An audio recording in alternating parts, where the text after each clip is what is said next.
Hey, Jeff with theChurch.digital here. One of the top questions I get any given week, and by the way, this is also one of the largest searches we have in this COVID season through Google that hits our website, is how do we count people that attend our services online? You see, I think churches out there, we have this physical idea of we're counting the butts in the seats, the people that are attending, and we're trying to figure out how to replicate that in digital space because we're doing these church online services, and we're considering also, as we're going back to the building, continuing it on, and we're trying to figure out how to compare the two together.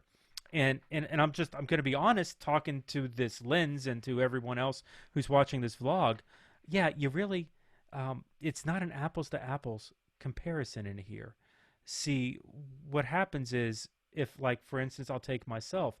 Last week, when I watched church online with my family, there was me, my wife, and my two kids were in the room.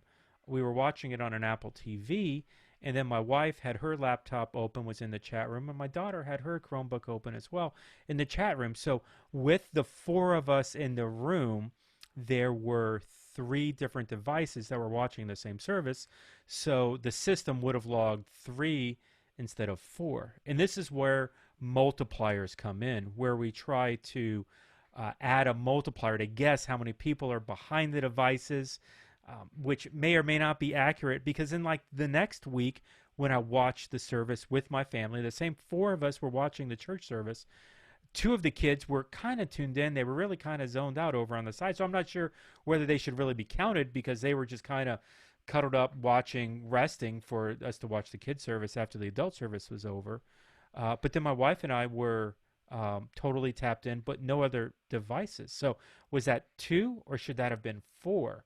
It's one of these things that if you're really trying to compare physical versus online, the numbers really get squirrely. And if you're really looking for that apples to apples comparison, I'm not sure it really exists. You see, what we're talking about really here is reach.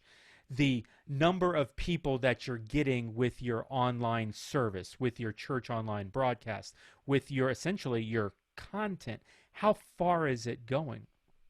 By the way, the busiest way to really increase your reach is to take out a check, write it to Google, write it to Facebook, and just pay for your video broadcast to go out. I don't know that the success of a church online or the healthiness of a church should really be dictated by writing a check. So while the benefit of doing reach and being aware and trying to get your broadcast out as far as possible, well, that 1 hour on Sunday really doesn't define your church online any more than it does your regular church broadcast. Like, there's more to your physical church buildings than just that 1 hour, right? There's like small groups, there's serving opportunities, there's being on mission. Chances are at some level you've got probably a really rich discipleship process. You see, in online circles, that's what we call engagement. Like, the small groups are when you have literally the word engagement means a two-way conversation. And so small groups is an opportunity to have a two-way conversation where you guys can converse together in small groups, get to know one another, build relationships in physical space. Church, we've done a lot of that. By the way, we've moved our physical small groups over to virtual in this COVID season. And I think, church, we've learned lessons about engaging people. But that engagement, the pathway of engaging throughout your church, that's really the metric to celebrate. The amount of people that you're reaching, the amount of people who are watching your content, whatever the formula is that you guys are contriving, that your church is building up, it's not telling the full story of your church. Now, your church may have some phenomenal other stories that are happening that you need to dig into, but you may not be engaging with those people. Who are the new people who are watching your church right now? How can you engage them? Maybe it's through an after-service party. Maybe it's through a virtual lobby.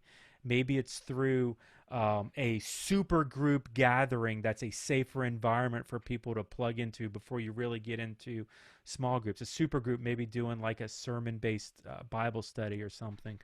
You want to try the hardest thing. This is so true. The hardest thing in church online circles is to move people from that church service into an environment of small groups because people are watching basically you don't know who they are. They're watching church in isolation. And it's up for us, church, to discover who these people are, engage them, and then take them through your engagement pathways, what we're calling it. Essentially, that's where you get them connected into small groups, where you get them connected into serving opportunities, where you get them on mission and discipleship relationships, where you replicate the rest of the church beyond that 1 hour on Sunday and do that fidgetily through both physical and digital.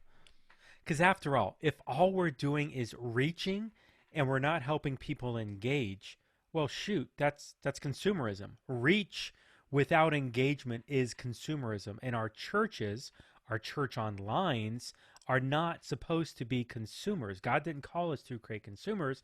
He called us to create disciples, which happens through engagement. You see, there's an importance of reach, and we want to celebrate the number of people who are watching a service. We do. It's important, but that's not the end game. The end game isn't getting them started. The end game is getting them through that engagement pathway, walking them all the way around to the point that they have a better understanding, maybe even to the place where they can start to walk others through that same process as well, where they can be spiritually responsible for that next level person. Some of you may have questions. You want to talk about this. You don't want to just listen to a one-way communication. You don't want to be a consumer. You want this to apply. And you want to work through it. So engage in a two-way conversation with myself and some other guys through Stadia over at the Stadia Church Online Facebook. This video may have reached you. Now let's engage and talk about it. So here's what you do. Go to thechurch.digital/FB. thechurch.digital/FB. That'll redirect you into the Facebook group, and feel free to jump in there, and we would love to hear from you. Thanks, y'all. Have a good day.